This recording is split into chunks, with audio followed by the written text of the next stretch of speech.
شروع اللہ کے نام سے جو بے حد مہربان نہایت رحم فرمانے والا ہے۔ کچھ راز ایسے ہوتے ہیں جو صدیوں گزر جانے کے باوجود راز ہی رہتے ہیں۔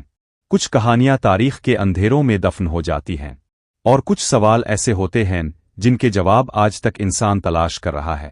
کیا حقیقت واقعی وہی ہے جو ہمیں دکھائی دیتی ہے؟ اس دنیا کے پردے کے پیچھے ابھی بہت کچھ چھپا ہوا ہے۔ اب دیکھ رہے ہیں بیکن آف نالج، جہاں تاریخ، پراسرار واقعات، گمشدہ تہذیبیں اور حیران کن حقائق تحقیق کے ساتھ اب تک پہنچائے جاتے ہیں۔ کیا اپنے کبھی رات کی خاموشی میں کسی انجانی آہٹ کو محسوس کیا ہے؟ کبھی ایسا لگا کہ کوئی آپ کو دیکھ رہا ہے مگر وہاں کوئی موجود نہیں؟ کیا واقعی اس کائنات میں انسانوں کے علاوہ بھی ایک ایسی مخلوق موجود ہے جو ہمیں دیکھ سکتی ہے مگر ہم اسے نہیں دیکھ سکتے؟ یہ وہ مخلوق ہے جسے قرآن مجید نے جناتوں کے نام سے یاد کیا۔ ایک ایسی مخلوق جو آگ سے پیدا کی گئی، جو انسانوں کی طرح سوچتی ہے، کھاتی پیتی ہے، شادی کرتی ہے، مذہب رکھتی ہے اور موت کا ذائقہ بھی چکھتی ہے۔ لیکن سوال یہ ہے، کیا جن واقعی انسانوں پر سایہ کر لیتے ہیں؟ کیا وہ قبرستانوں اور ویران جگہ پر رہتے ہیں؟ کیا عورتوں کو زیادہ متاثر کرتے ہیں؟ کیا انسان اور جن کی شادی ممکن ہے؟ اور آخر ابلیس کا جنات سے کیا تعلق ہے؟ آج کی اس حیران کن تحقیقی اور دستاویزی ویڈیو میں ہم جنات کی دنیا کے ہر راز سے پردہ اٹھائیں گے، لہذا ویڈیو کو آخر تک ضرور دیکھیے، کیونکہ آج آپ وہ حقائق جاننے والے ہیں جن کے بارے میں شاید اپنے پہلے کبھی نہ سنا ہو۔ قرآن مجید کے مطابق اللہ تعالیٰ نے انسان کو مٹی سے پیدا کیا، جبکہ جنات کو اونار سموم یعنی دھوئیں سے پاک آگ سے تخلیق فرمایا۔ یہ وہ آگ نہیں جو ہم دنیا میں دیکھتے ہیں، بلکہ ایک ایسی لطیف اور غیر مرئی توانائی جس کی حقیقت کو انسان مکمل طور پر نہیں سمجھ سکتا۔ اللہ پاک فرماتے ہیں، اور جنات کو ہم نے اس سے پہلے بے دھواں آگ سے پیدا کیا۔ اس آیت سے معلوم ہوتا ہے کہ جنات انسانوں سے پہلے زمین پر موجود تھے۔ بعض اسلامی روایات کے مطابق وہ زمین پر آباد ہوئے، ان میں قومیں بنیں، جنگیں ہوئیں، فساد پھیلا، یہاں تک کہ فرشتوں نے اللہ کے حکم سے ان کے سرکش گروہوں کو شکست دی۔ انہی جنات میں ایک عبادت گزار جن بھی تھا جس کا نام عزازیل بتایا جاتا ہے، جو بعد میں ابلیس کہلایا۔ بہت سے لوگ سمجھتے ہیں کہ ابلیس فرشتہ تھا، مگر قرآن واضح طور پر کہتا ہے کہ ابلیس جنات میں سے تھا۔ وہ انتہائی عبادت گزار تھا، یہاں تک کہ فرشتوں کے ساتھ عبادت کرنے لگا۔ لیکن جب اللہ تعالیٰ نے حضرت آدم علیہ السلام کو سجدہ کرنے کا حکم دیا تو ابلیس نے تکبر کیا۔ اس نے کہا، میں اس سے بہتر ہوں، مجھے آگ سے پیدا کیا گیا اور اسے مٹی سے۔ یہیں سے شیطانیت کا آغاز ہوا۔ تکبر، حسد اور نافرمانی نے اسے ہمیشہ کے لیے مردود بنا دیا۔ یہ بات سمجھنا ضروری ہے کہ ہر جن شیطان نہیں ہوتا۔ شیطان دراصل سرکش اور نافرمان جنات کو کہا جاتا ہے۔ اسلامی روایات میں جنات کی مختلف اقسام بیان کی گئی ہے۔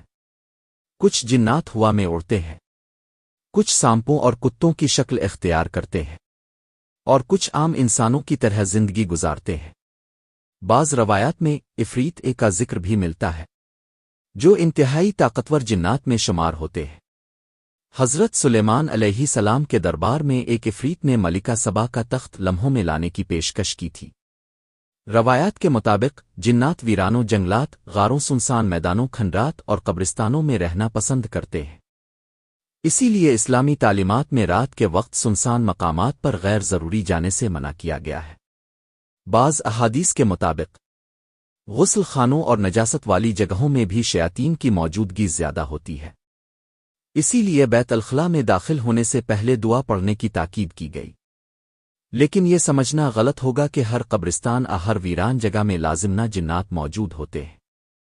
بہت سی کہانیاں محض خوف، وہم، مبالغہ بھی ہوتی ہے۔ احادیث میں ذکر ملتا ہے کہ جنات بھی کھاتے پیتے ہیں، رسول اللہ صلی اللہ علیہ وسلم نے فرمایا کہ ہڈی اور گوبر جنات کی خوراک ہیں، اسی لیے ہڈی سے استنجا کرنے سے منع فرمایا گیا۔ بعض روایات کے مطابق وہ انسانوں کے کھانے میں بھی شریک ہو سکتے ہیں، خاص طور پر جب کھانا اللہ کا نام لیے بغیر کھایا جائے، اسی لیے بسم اللہ پڑھنے کی تاکید کی گئی تاکہ شیطان انسان کے کھانے میں شریک نہ ہو سکے۔ چونکہ جنات بھی ایک مخلوق ہیں، اس لیے وہ بھی کمزور ہو سکتے ہیں، بیمار پڑ سکتے ہیں اور مر سکتے ہیں۔ قرآن سے معلوم ہوتا ہے کہ جنات بھی موت کے تابع ہیں، وہ ہمیشہ زندہ نہیں رہتے۔ بعض علماء کے مطابق جنات میں بھی خاندان، نسلیں اور عمر کے مختلف مراحل ہوتے ہیں۔ قرآن مجید سے معلوم ہوتا ہے کہ جنات سمجھ بوجھ رکھتے ہیں، گفتگو کرتے ہیں اور مختلف زبانیں جان سکتے ہیں۔ سورۃ الجن میں ذکر ہے کہ جنات نے قرآن سنا، اسے سمجھا اور اپنی قوم میں جا کر تبلیغ کی۔ اس سے معلوم ہوتا ہے کہ وہ شعور اور فہم رکھنے والی مخلوق ہیں۔ جنات میں بھی مسلمان، عیسائی، یہودی اور کافر موجود ہوتے ہیں۔ سورۃ الجن میں جنات خود کہتے ہیں، ہم میں کچھ نیک ہیں اور کچھ اس کے برعکس۔ رسول اللہ صلی اللہ علیہ وسلم نے جنات کو بھی اسلام کی دعوت دی تھی۔ بعض جنات مسلمان ہو گئے جبکہ بعض نافرمان رہے۔ اس کا مطلب یہ ہے کہ جنات بھی انسانوں کی طرح آزمائش میں مبتلا ہیں۔ اسلامی تاریخ میں ایک حیرت انگیز واقعہ ملتا ہے جب رسول اللہ صلی اللہ علیہ وسلم نے جنات کو قرآن سنایا۔ روایات کے مطابق آپ صلی اللہ علیہ وسلم نخلا کی وادی میں تلاوت فرما رہے تھے۔ جب جنات کے ایک گروہ نے اللہ کا پاک کلام سنا تو وہ حیران ہو گئے اور انہوں نے کہا، یہ تو عجیب کلام ہے جو ہدایت کی طرف رہنمائی کرتا ہے۔ بعد میں یہ جنات اپنی قوم کے پاس واپس گئے اور اسلام کی دعوت دی۔ بعض روایات میں یہ بھی ذکر ہے کہ جنات نے رسول اللہ صلی اللہ علیہ وسلم کے ہاتھ پر بیعت کی۔ یہ موضوع صدیوں سے بحث کا مرکز رہا ہے کہ کیا جن انسانوں پر سایہ کرتے ہیں؟ اسلامی روایات میں یعنی شیطانی اثرات کا ذکر موجود ہے۔ بعض علماء کے مطابق بعض اوقات جنات انسانوں کو متاثر کر سکتے ہیں، لیکن یہاں ایک اہم بات سمجھنا ضروری ہے۔ ہر نفسیاتی بیماری، ہر ڈپریشن، ہر خوف، ہر غیر معمولی کیفیت کو اور جنات اسے جوڑ دینا درست نہیں۔ بہت سے واقعات دراصل ذہنی یا جسمانی بیماریوں کے ہوتے ہیں جنہیں لا علمی میں عاصب سمجھ لیا جاتا ہے۔ اسلام انسان کو توازن، تحقیق اور عقل کی تعلیم دیتا ہے۔ معاشرے میں یہ تصور عام ہے کہ جنات عورتوں پر زیادہ سایہ کرتے ہیں، لیکن اس بارے میں کوئی واضح قرآنی دلیل موجود نہیں کہ عورتیں مردوں کی نسبت زیادہ متاثر ہوتی ہے۔ البتہ بعض روحانی عاملین اور روایات میں یہ دعویٰ کیا جاتا ہے کہ خوف، کمزوری، شدید صدمہ، نفسیاتی دباؤ بعض افراد کو زیادہ حساس بنا سکتا ہے۔ اسلامی تعلیمات کے مطابق اللہ کا ذکر، نماز، قرآن کی تلاوت اور دعائیں انسان کو روحانی تحفظ فراہم کرتی ہے۔ عام زبان میں عاصب کا لفظ اکثر کسی منفی یا نقصان دہ روحانی اثر کے لیے استعمال ہوتا ہے، جبکہ جن ایک مکمل مخلوق ہے جس میں نیک اور بد دونوں شامل ہیں۔ ہر جن عاصب نہیں ہوتا اور ہر پراسرار واقعہ جنات کی وجہ سے نہیں ہوتا۔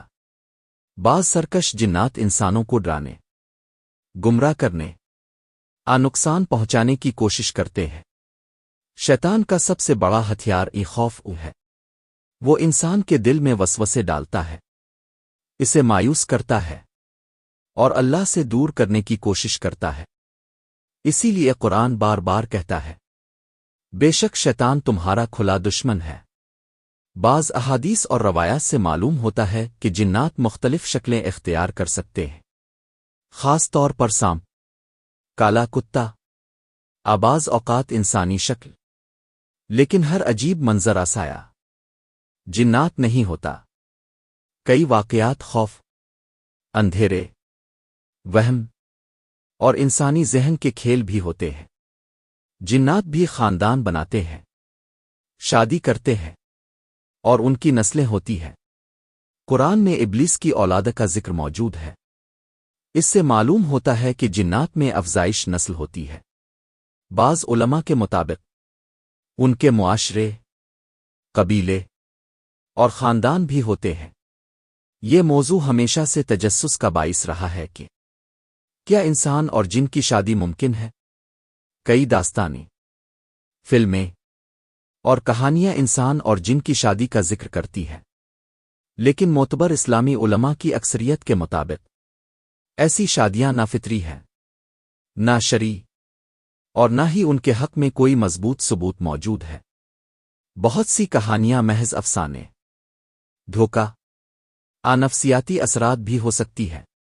عام طور پر سمجھا جاتا ہے کہ جنات قبرستانوں میں رہتے ہیں، اگرچہ ویران اور خاموش مقامات ان کے لیے موزوں ہو سکتے ہیں، لیکن اسلام قبرستان کو خوف کی جگہ نہیں بناتا۔ قبرستان انسان کو موت یاد دلانے کی جگہ ہے۔ رسول اللہ صلی اللہ علیہ وسلم قبروں کی زیارت کیا کرتے تھے اور امت کو بھی دعا اور عبرت کے لیے قبرستان جانے کی اجازت دی۔ جنات کے حوالے سے سب سے عظیم شخصیت حضرت سلیمان علیہ السلام ہے۔ اللہ تعالیٰ نے انہیں انسانوں، پرندوں، ہوا اور جنات پر خاص اختیار عطا فرمایا تھا۔ جنات ان کے حکم سے بڑے بڑے کام کرتے تھے، محلات تعمیر کرتے، سمندروں میں غوطے لگاتے اور حیرت انگیز تعمیرات انجام دیتے۔ قرآن کے مطابق وہ بیت المقدس اور عظیم الشان عمارتوں کی تعمیر میں بھی مصروف رہے۔ اسلامی اور تاریخی روایات کے مطابق حضرت سلیمان علیہ السلام کے دور میں جنات نے عظیم تعمیراتی کام انجام دیے۔ بعض مفسرین کے مطابق بیت المقدس اوکل سلیمانی کی تعمیر میں بھی جنات نے حصہ لیا۔ وہ بڑے بڑے پتھر اٹھاتے، ستون تعمیر کرتے اور حیران کن رفتار سے کام کرتے تھے۔ قرآن میں ایک حیرت انگیز واقعہ بیان ہوا ہے۔ حضرت سلیمان علیہ السلام اپنے عصا کے سہارے کھڑے تھے اور وفات پا چکے تھے، مگر جنات مسلسل کام کرتے رہے۔ انہیں معلوم ہی نہ ہو سکا کہ سلیمان علیہ السلام وفات پا چکے ہیں، یہاں تک کہ دیمک نے عصا کو کھا لیا، اور جب عصا ٹوٹا تو آپ علیہ السلام کا جسم زمین پر گر گیا۔ تب جنات کو معلوم ہوا کہ اگر وہ غیب جانتے ہوتے تو اس ذلت والے عذاب میں مبتلا نہ رہتے۔ یہ واقعہ اس غلط عقیدے کو رد کرتا ہے کہ جنات مکمل غیب جانتے ہیں۔ بے صغیر میں ظافر جن کی کہانی بہت مشہور ہے۔ کہا جاتا ہے کہ وہ ایک مسلمان جن تھا جو واقع کربلا میں امام حسین رضی اللہ عنہ کی مدد کے لیے آیا تھا، لیکن تاریخی اعتبار سے اس واقعے کی مضبوط اور مستند سند موجود نہیں۔ بہت سے علماء اسے ایک عوامی روایت داستان قرار دیتے ہیں، لہذا ایسے واقعات کو تحقیق کے بغیر یقینی حقیقت سمجھنا درست نہیں۔ دنیا بھر میں جنات سے متعلق ہزاروں کہانیاں مشہور ہیں۔ کسی نے سنسان مکان میں عجیب آوازیں سنیں، کسی نے پراسرار سائے دیکھے، اور کسی نے دعویٰ کیا کہ اس پر جنات کا اثر ہوا، لیکن ہر کہانی سچی نہیں ہوتی۔ کئی واقعات نفسیاتی بیماری، خوف، نیند کی خرابی، وہم، ماحولیاتی عوامل کا نتیجہ بھی ہو سکتے ہیں۔ اسلام ہمیں اندھی تقلید نہیں بلکہ تحقیق اور توازن سکھاتا ہے۔ قرآن کے مطابق مکمل غیب صرف اللہ تعالی جانتے ہیں۔ جنات بعض معلومات چوری چھپے سننے کی کوشش کرتے تھے، لیکن اسلام آنے کے بعد آسمانوں کی سخت نگرانی کر دی گئی، اسی لیے کاہنوں اور نجومیوں کے دعوے اکثر جھوٹ، اندازوں اور دھوکے پر مبنی ہوتے ہیں۔ اسلام نے انسان کو روحانی تحفظ کے واضح طریقے سکھائے ہیں۔ آیت الکرسی کی تلاوت، سورۃ الفلق اور سورۃ الناس، صبح و شام کی دعائیں، نماز اور اللہ کا ذکر، یہ سب انسان کو روحانی سکون اور حفاظت فراہم کرتے ہیں۔ رسول اللہ صلی اللہ علیہ وسلم نے فرمایا کہ جب انسان اللہ کا ذکر کرتا ہے تو شیطان دور ہو جاتا ہے۔